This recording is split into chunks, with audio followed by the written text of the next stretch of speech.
Hello, and welcome to another episode of Improve Your English, Improve Your Life. In this episode, we have a conversation about one of my favorite topics, learning how to learn. So maybe that sounds a little confusing, but it's really quite simple. There is a big difference between learning and studying. And this is a really common mistake that many students make when learning a new language. They spend a lot of time studying, but not enough time really learning. And when you have the ability to learn how to learn new things, this will change your life. Not only with learning English, but this will change how you approach learning any new skill. So I hope you enjoy this episode as much as we did. And of course, if you want to learn more about the podcast and receive all of the worksheets with the best vocabulary, expressions, and grammar tips from each episode, then visit our website at improveyourenglishimproveyourlife.com. Okay, let's get on with today's episode.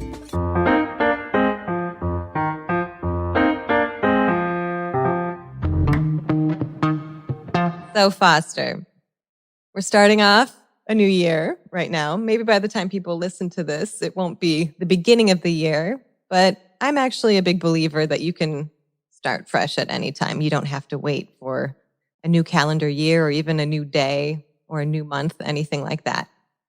And a lot of people this time of year have these resolutions. They want to become fluent in English. So what do? They look for schools, teachers, courses, things like that, which are all wonderful ideas. But I'm not sure how you feel about this.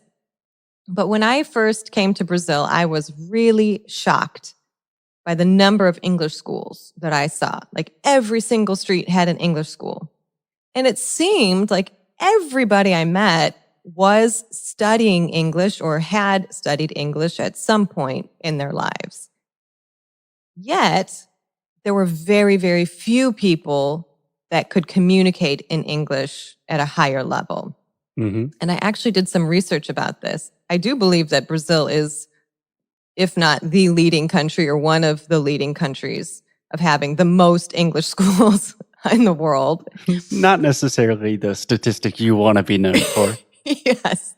However, only 5% of the population can communicate in English at like a reasonably decent level. And only 1% of the population is considered fluent. So to me, there's a disconnect between what is happening in the classroom and what needs to happen for a person to actually become fluent in English. Mm-hmm. Do you mind telling me like what your opinion is of this, what your experience is? Yeah, you are speaking my language quite literally. So I had the same, I don't know if you would call it an epiphany, but the same realization when I arrived in Brazil. And especially when we started Inglês no Rádio, a lot of Brazilians were telling me, like, are you seriously going to try to compete with, like, we don't need to name names, but all of these huge corporations that have billions of dollars? Mm-hmm. I believe that English learning industry just in Brazil is like $1 billion industry. Yeah. And that's crazy. But if you walk around the streets of Brazil, not that many people speak English really well. Right. So, yeah, the disconnect is very, very obvious. And it seems like a huge problem. Like it almost seems kind of like a scam or like a pyramid scheme. Right. But what's interesting is I would say it's not just Brazil. Like if you look here in the US, most people study a foreign language when they're in high school, whether it be French or Spanish, Italian, whatever, German.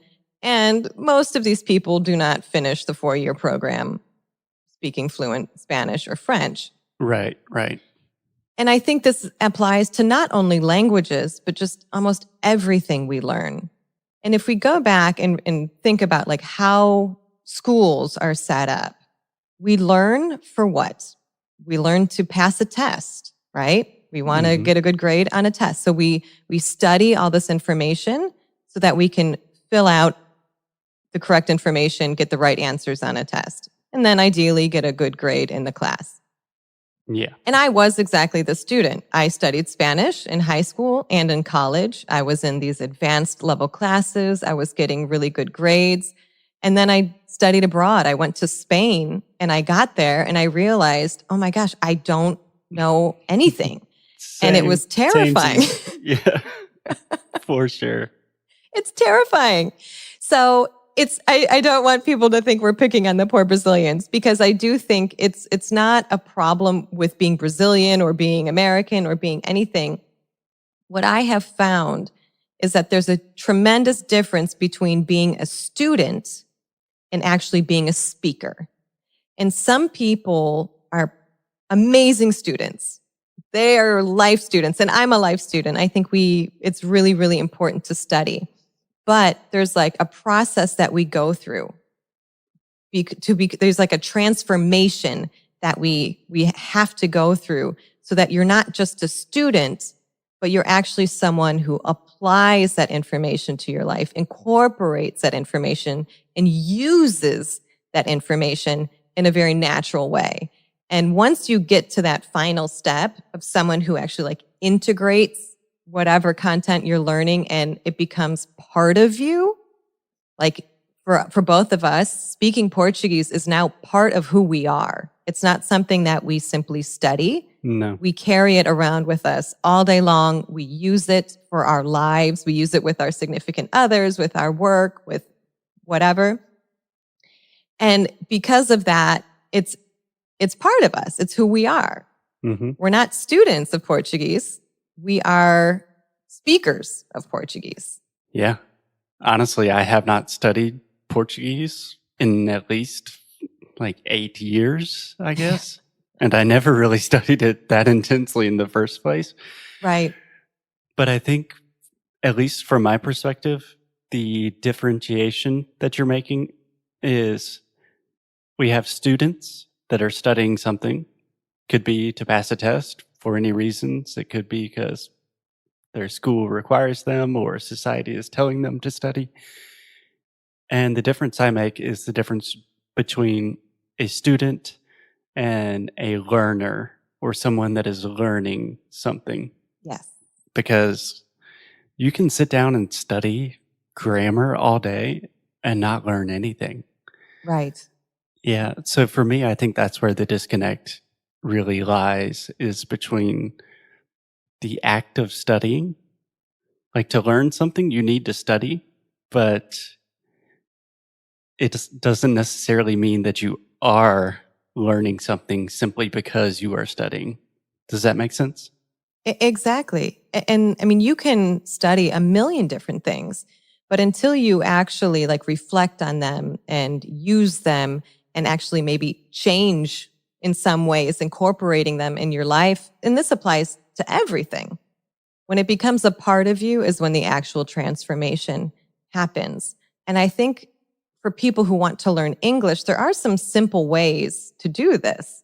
Simply, whatever it is that you are studying, like we have to study. There's nothing wrong with studying, but let's say you just watched a video about the present continuous tense. Okay. I am talking, you are listening, things like that. Right. So a way to incorporate it is to, when you leave the class, start describing what's happening all around you, like carry it with you. And I think a lot of us, we're in this world. Sometimes I feel like it's like a fire hose of information. It's just like so much information being thrown at us all the time. Just inundated with. Yeah. I'm like, I can't handle all of this. I want to, you want to like drink it all in and remember it all, but our brains just can't work that way. We have to pause and reflect. And I think with social media, and Foster, I know you're not on social media, so you're better than all of us.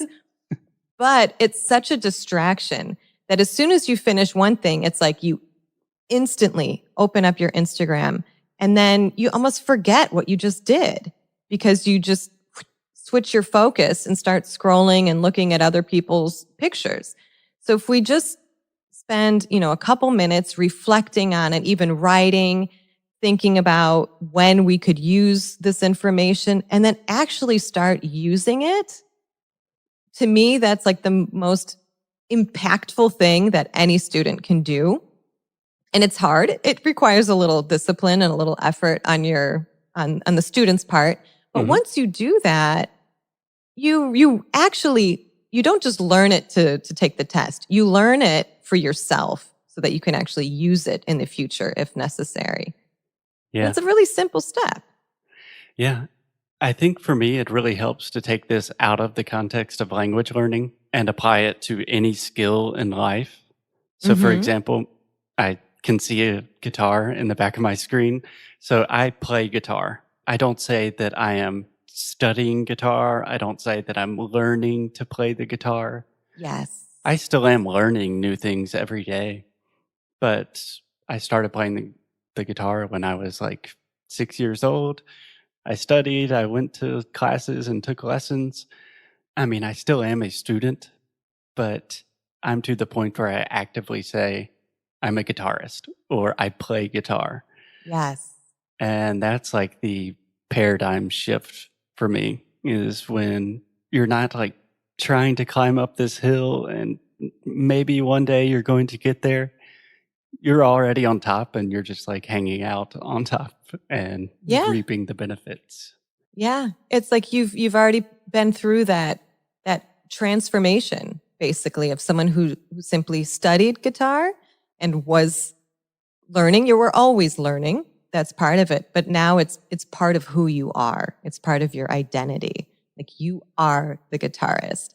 And I even think being able to say that for some people is really a powerful thing because some people struggle maybe with the limiting belief that they will never be able to speak English. And I think you don't want to say something that sounds like a lie, but I do think it does help to tell yourself things that will be helpful. Like I can speak English. I am speaking English, even if it's just a little bit, but it's not a lie. It's true. And then energetically, you begin to embody that, and it does seem like the process gets a little bit easier.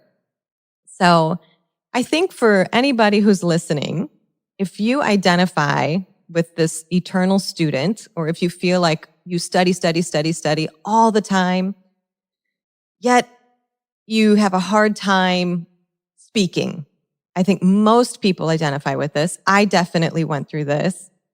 When I had studied Spanish for so long, I even had a degree in Spanish. I was a Spanish teacher, and I felt embarrassed to tell people that I wanted to be a Spanish teacher because I felt like my Spanish was horrible. Like, how can I tell people I want to teach when I'm making all these mistakes and I have to stop and think before I speak? But I think that simple act of just realizing that there is a difference between studying and actually incorporating everything that you're learning. Once you start incorporating it, reflecting on it, using it, and also increasing your comprehensible input. I have to mention that all the time because the more you listen, the more you just bathe. It may feel like you're not remembering anything or you're not learning anything, but you are. You definitely are. Maybe it's on a subconscious level, but you are filling your database with information. And when it's time for you to speak, you won't have to go back and think about the rules. You'll just know what sounds right in that moment because you would have heard enough English or whatever language you're studying. So there is hope. I have 2 questions for you, Jackie. Yeah. Okay. I don't know in what sequence I want to ask these questions. I think the first question I have for you is it almost sounds like you are advocating to don't worry about the rules too much. just speak and have fun, and the rules can come later. I am definitely a proponent of that school of thought, but I know you spend a lot of time teaching people grammar and the rules of English. So how do you kind of align those two things? I personally, as a student, I loved the rules. Like it helped me tremendously. Like I wanted to understand, when do I use eu estive ou eu estava, for example, or when do I use trazer ou levar? Yeah. Or por para, whatever, all these Three things confusing I still struggle with. I know. And when someone said to me, there's no rule, you'll just figure it out, it was like the most frustrating response I could get, because I know there are rules and the rules are there to help you. Okay. If you're the type of person that you feel like the rules are preventing you from moving forward, then take a break. But I think for a lot of people, the rules simplify things. Like a lot of Brazilians struggle between make and do. When do I use make? When do I use do? Or the prepositions in, at, and on. Mm-hmm. With situations like that, there are clear rules, with some exceptions, of course, but it really helps you like organize that information, make sense of that information, and then it is easier, in my opinion, to learn. But we need balance. So it's not enough to just memorize a list of rules, because you will have difficulty speaking. Because every time you want to speak, you're going to have to stop and think, wait, do I use in, at, or on here? Is it make or do? Your brain is going so fast that you have to stop and think before you speak. And that's okay. That's also part of the process. But I think if you're at that stage where you're stopping and thinking too much, increase your input. Definitely increase your input and take a break from the rules. Just listen a whole lot more. And then as you're listening, you might hear something. He said I'm at the beach, or she said I'm in the pool, or, you'll hear situations that in a natural way that will help you kind of review what you've learned. But I always talk about we have to think of like a scale, with the two sides. Some people study all the time. So they got one side that's like really, really heavy, and they're not immersed in the language. And what they need to do is kind of balance things out and immerse themselves. Other people are completely immersed in the language, and they can actually communicate pretty well, but they may make some basic mistakes. And if that's the situation that they're in and they feel embarrassed that they're making really simple mistakes, even though they can speak pretty well, then they just need to study a little bit to brush up those basic structures and mistakes, and then they can do it. But we need to kind of we need to be aware of what our weaknesses are, how we're studying, and what we can do differently. And every single person is different too. But I'm a proponent of both. I think rules are very helpful. I like them. They helped me a lot. But you can't only study. You have to also immerse yourself as much as possible. Yeah. But now I'm going to turn the question back on you, Foster. What are your thoughts on this? I think the most important thing for me is that speaking predates rules. So grammar is simply a collection of rules that are attempting to explain why we speak the way that we do. Right. So if you imagine when some Indo-European language was being spoken 8,000 years ago, they did not start with okay, these are the rules of the language. Right. No, they were just speaking to each other, and then someone's like, this is kind of confusing. Maybe we should make some rules just so it's clear. So using rules as tools, good Lord, there are a lot of final L sounds, but rules as tools, I'm a huge proponent of that. Like if you're using rules in grammar as an organizing principle, then that's fantastic. But what you said about a scale, some people will be probably a little bit too lazy or not pay attention to the rules. I Right. definitely fall into that category. And some people love structure and rules and love explanations and understanding why something works the way it does. Right. And I imagine you fall a little bit more on that part of the Yeah. spectrum. And that's totally cool. It's just kind of finding where you are on that pendulum Yeah. and then striking the right balance. Exactly. Exactly. And at least when you know what type of student you are, and if there's something that bothers you, like, oh, I make simple mistakes, or I've been studying forever, but I can't speak, there are some solutions to that. We first have to just become aware of what our weaknesses are and then look for solutions rather than get frustrated and give up or blame our teacher or blame whoever, our husband, for not teaching us correctly or whatever it Yeah. is. Yeah. And if you know what you want to learn or what you want to do or what you want to Hmm. be, it becomes a lot easier to implement this. For example, when I was learning Brazilian Portuguese, what I really wanted to focus on was sounding like a Brazilian. Mm, Like, I want to have a hmm. good accent. I want people to think I'm Brazilian so I can make Brazilian friends. Yeah. And within that context, a lot of it was just kind of me listening to Brazilian music and Brazilian speaking and trying to pick it up naturally. Hmm. But there's also a finite number of sounds that exist in Brazilian Portuguese. And I could say, like this one sound, like the LH, the That's LH so hard for sound. me. Yes. Yeah. I was like, this one is difficult for me. So I need to focus on it. So then I spent like 2 months walking around Rio de Janeiro saying like, milho, mulher, mulher. And at first it was impossible. Yes. But with time, I got it. So knowing what you're going for really helps kind of organize what you need to study. Absolutely. I think most people kind of take the opposite approach. And it's like, I study and kind of the goal's not super clear, but hopefully one day I'll speak fluent English. Yes. I think kind of flipping that script is helpful. Yeah. And just encouraging people to look within themselves to figure out, where they're at, what they want to improve on, rather than waiting for somebody to tell them.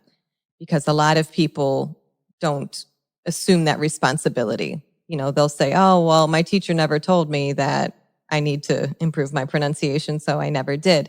But if it's something that you feel is a weakness, then you need to be proactive and go after that. And it's just these little tiny things that make a big difference. Like you were talking about the LH sound, which for me is awful.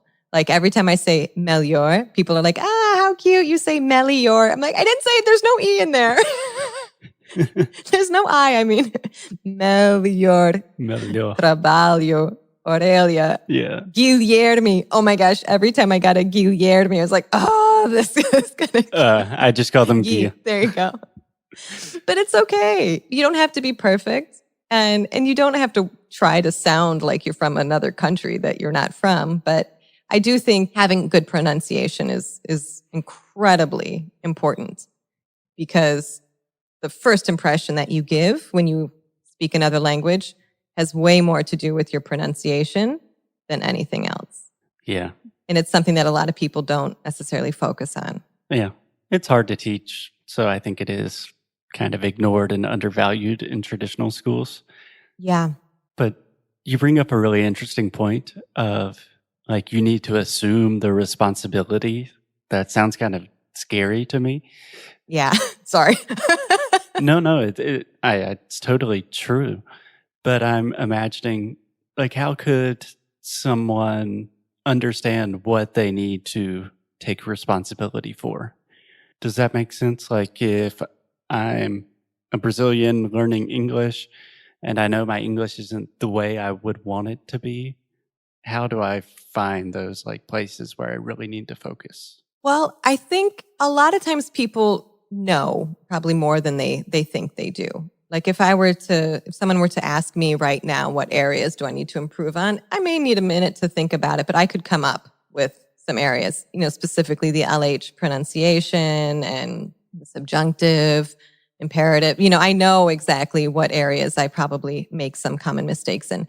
When you're starting out, you're like at zero. So there's so much for you to learn, and you don't want to overwhelm yourself by feeling like you need to be perfect. If anything, you should celebrate every little new word, new phrase, everything you do along the way. But I think a good indicator is the things that you avoid. So, for example, if you're talking to someone and you realize like, oh, I don't know the word or I don't know how to say that, a lot of times we take a detour. We go around it. I still catch myself doing that all the time. If I don't know like the past verb conjugation of a certain verb, I'll use a different verb to describe it. That's my default, yeah. Yeah, and we do it a lot. And it's very normal. We get really good at it. And we begin to think like, yeah, I totally killed it right there. But it is good to maybe take notes of that word or that phrase or that specific point that you wanted to make and really kind of force yourself to figure out how to say this, or rather than just avoiding our weaknesses. And I do this even with words with LH or words that I have a hard time pronouncing. I'll think of a different word to use rather than that one. So I think if we just, pay attention, what am I avoiding? That's probably a good sign that that's a little area that you can improve on and work on. I think that's excellent advice. What am I avoiding?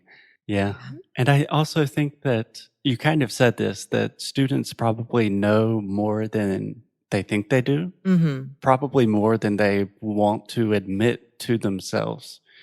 But I think if you listen to the way you speak about your progress, so for example, let's say 85% of students say some version of like, I understand much better than I speak. Yeah. Well, then you're saying it right there. Like you need to focus on your speaking. Yes, exactly. So we know. Sometimes we like to pretend that we don't know what our weak areas are. And it's always good. People can bring things to our attention too. When I started recording YouTube videos, and to this day, I get millions of comments from people correcting me, and they're polite, and I appreciate it. It's very, very helpful. Like, oh, you said Jeezy instead of GC, little tiny things, but I'm happy. Like, thank you. Thank you for taking the time to correct me. Otherwise I wouldn't know that I was making that mistake. So there's always a lot to learn. And the more we learn, the more we realize that there's a whole lot more to learn ahead of us. Yes. And I think that was my second and perhaps final question for today. You identify as a lifelong learner, a student of life. Yeah. And I think you absolutely are. Could you give like a concrete example of perhaps something more recent, something unrelated to language learning or language teaching, where you're going through this process of learning and therefore you have to study again? I just think it's really helpful, at least for me, to try to apply this same logic to different aspects of our life. So do you have any examples of things that you're learning? Yeah, absolutely. So I've recently, and I think like you too, Foster, I've been on this like emotional intelligence journey for quite a long time. And it's never ending. But I have been in this like study stage, like read all the books, listen to all the podcasts. I work with a coach. I meet with other people, really trying to learn how to just why we do what we do and how to be better people in general. I've realized like I'm at the point now I have a lot of understanding. Like I learned a lot, but I need to apply it in order to go through this transformation. And I do feel like I've changed a lot. Just simple things have completely changed my perspective. But for example, like noticing our triggers. So in the in the self-help world, we talk a lot about our triggers. And I think what that could be comparable to when you're learning a language, those things that kind of bother you or you avoid. Mm-hmm. But for me, in the past, like if I was kind of triggered by somebody or a comment or some situation, I maybe reacted to it, or I completely avoided it, or I just like pushed it away. And now I'm at the point where I'm like, interesting that created that feeling, like that feeling came up from that person's comment, or I'm listening to a podcast, a person tells a story and it either inspires me or rubs me the wrong way. I begin to just kind of disassociate the emotion from it, and I just observe. So I'm not emotionally charged by it, but I'm observing it. I'm like, okay, why? Why does this comment make me feel like this? What else does it remind me of? And then I end up going a little bit deeper into it, and I realize like, oh, this reminds me of fulano from 10 years ago that I had a bad experience with. How funny that it kind of brought up this reaction now. So, but it just helps me just not be so anxious or just understand my feelings a lot better in certain situations. And then, yeah, I just think it just helps me be a lot more like at peace. Yeah. It sounds like curiosity to me. Yes. Yeah. Rather than judgment. So rather than like the judgment of the other person or myself for reacting a certain way, it's exactly like you said. Kind of, that's interesting. I'm curious about this. Let's dig a little deeper and see what message this is telling me. Yeah, it's been really, really helpful. But that's, I think, a perfect example of I've studied a lot, but now I'm at the stage where I want to transform. I want to incorporate what I'm studying. So I have to apply it to my everyday life. And I have to pay attention to these things that happen, the reactions that I have, and reflect on them. And just, it's a lot of trial and error, like anything. Mm-hmm. But every day, we just keep learning and growing and evolving. Yeah. What about you, Foster? Can you think of anything specific where you feel like you gave the example of the guitar, which was a perfect example. Yeah, that was a great example. I'm very happy with that one. Maybe something more recent. I might have mentioned this in another episode. I'm also on an emotional journey of sorts. One of my big things now is meditation. So I listened to every podcast about meditation for like 5 years before I actually meditated. Yes. So now I'm like forbidden to listen to more things about meditation, and I just need to sit down and meditate. Literally sit down and do Yes. nothing. It's hard though. But I do feel the change. Mm-hmm. It's like, okay, now I'm meditating. Like, I'm not listening to a podcast about meditating. I'm a meditator. Yes. Which I think is the first time I've said that out loud. But I am, and it feels good. Yeah. And once it becomes something that you do regularly and it doesn't feel so foreign to you, it really is a part of you. And we have the ability to incorporate anything that we want into our lives. Yeah. So I think that's kind of the big theme that we're trying to hit here between studying and learning. So bringing this full circle to back where we began with the quantity of English schools in Brazil and just the percentages. I believe you said 1% of Brazilians speak English fluently, perhaps at a professional level. Right. That 1% is not more talented than the 99%. Correct. There's nothing intrinsically better about them. But I do think two common characteristics that you almost need to have to be a lifelong learner. One is definitely curiosity. You need to be curious. That is what motivates learning and prompts you to continue. And the other is just kind of the discipline to actually show up, create habits and routines, because anything that is worth learning probably takes a long time. So Yes. it really needs to be a part of yourself. Yeah. And when it's part of your routine, there's no effort needed. You don't have to, I have to do this today. It's like brushing your teeth. It's part of what you do automatically. So you're on autopilot and you just carry it around with you. It becomes who you are. And it's kind of like the butterfly, all the caterpillars, and then the 1% that become the butterflies and can go through that whole transformation. So I know a lot of you listening want to become that 1%, and you definitely can. It's available to everyone. It could be 100% of the people. We just have to think about not just studying, not becoming that, not remaining in that eternal student profile, and actually incorporating and transforming and integrating everything into our life. Absolutely. Okay, Jackie, I think we have covered pretty much all of this topic that we can cover. I agree. Do you have any homework for our listeners? Yeah, I guess I'll keep it pretty simple because I know there was a lot of stuff that we talked about here. But I think the first thing would just be to self-reflect on how you are spending your time. Are you studying all the time, or are you avoiding the grammar and the things that make you uncomfortable? And just think of one simple thing that you can do to just incorporate English in your life. Besides studying and filling out exercises, like what can you do to carry it with you throughout the day to start? It could be something as simple as every day when I wake up, I'm just going to describe the things I see in my room.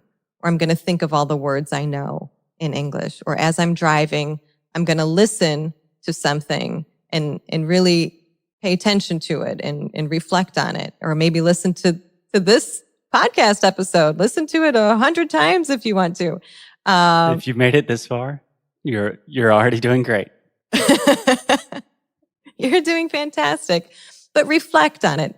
Take a couple minutes just to reflect, think, and incorporate this information in your life. And it really makes a huge difference just taking that time and doing that. Okay. I love that. Do you have anything to add? Or No, I think that's great. Self-reflection is super important, not only in learning, but just as a general life skill. It is paramount. Yes, 100%. Okay. Awesome. Great. Thanks, Foster. Thanks again for listening to another episode of Improve Your English, Improve Your Life. We really hope you enjoyed this episode. And if you did, please leave us a 5-star rating and a review. That would mean the world to us. Also, on our website, which is listed in the description, you can find the transcripts, the highlights, the homework assignments, and follow-up questions so you can really get the most out of these episodes. Again, thanks for being here, and we'll see you in the next episode.